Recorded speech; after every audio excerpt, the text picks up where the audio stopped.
الحمد لله وحده والصلاة والسلام على من لا نبی بعده اما بعد۔ دوستو اور بھائیو، سیدنا ابن عباس رضی اللہ عنہما، سیدنا عمر رضی اللہ تعالی عنہ اور دیگر صحابہ کرام رضی اللہ عنہم سے روایت کرتے ہیں کہ نبی اکرم صلی اللہ علیہ وسلم نے صبح کی نماز کے بعد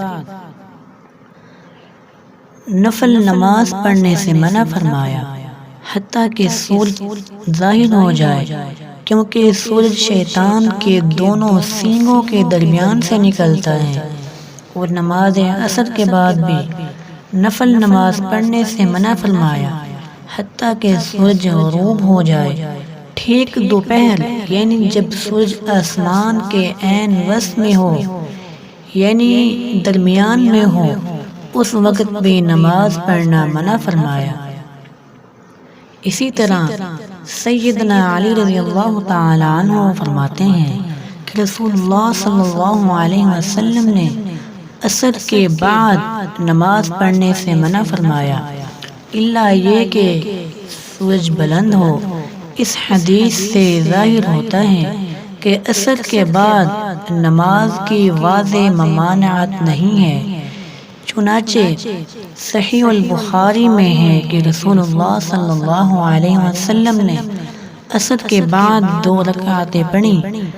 آپ سے اس کی وجہ دریافت کی گئی تو آپ صلی اللہ علیہ وسلم نے فرمایا، بات یہ ہے کہ میرے پاس قبیلہ عبد القیس کے لوگ احکام دین سیکھنے کے لیے آئے تھے، میں ان کے ساتھ مصروف رہا، یوں انہوں نے مجھے ظہر کے بعد 2 سنتوں سے باز رکھا۔ یہ وہی 2 رکعتیں تھیں جو میں نے عصر کے بعد پڑھی ہیں۔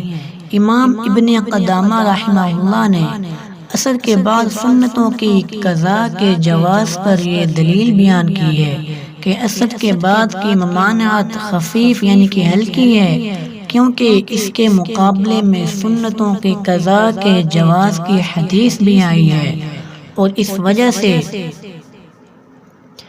کہ اس بارے میں اختلاف بھی پیش آیا ہے، جبکہ امام ابن حزم نے 23 صحابہ کرام رضی اللہ عنہم سے، جن میں خلفائے 4 اور دیگر صحابہ کرام شامل ہیں، عصر کے بعد یہ 2 رکعت پڑھنا بیان کیا ہے۔ فجر کے بعد ممانعت کا آغاز طلوع فجر سے ہوتا ہے۔ جب فجر طلوع ہو جائے تو فجر کی سنتوں کے علاوہ باقی نوافل ممنوع ہیں۔ رسول اللہ صلی اللہ علیہ وسلم نے فرمایا، جس نے طلوع آفتاب کے آغاز سے پہلے نماز فجر کی 1 رکعت پڑھ لی تو وہ اپنی نماز پوری کرے، اور اس نے فجر کی نماز پا لی، اور جس نے غروب آفتاب سے پہلے نماز عصر کی 1 رکعت پڑھ لی وہ اپنی نماز پوری کرے گا، اس نے عصر کی نماز پا لی۔ یہ رعایت اس شخص کے لیے ہے جو کسی شرعی عذر کی وجہ سے لیٹ ہو گیا، ورنہ محض سستی کی بنا پر نماز اس قدر لیٹ کرنا منافقت کی علامت ہے، جس سے اجتناب کرنا لازم ہے۔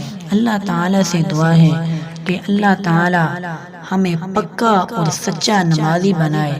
اللہ تعالیٰ ہمیں مسجدوں سے محبت کرنے کی توفیق عطا فرمائے۔ اللہ تعالیٰ ہمارا دل مسجدوں کے ساتھ جوڑ دے۔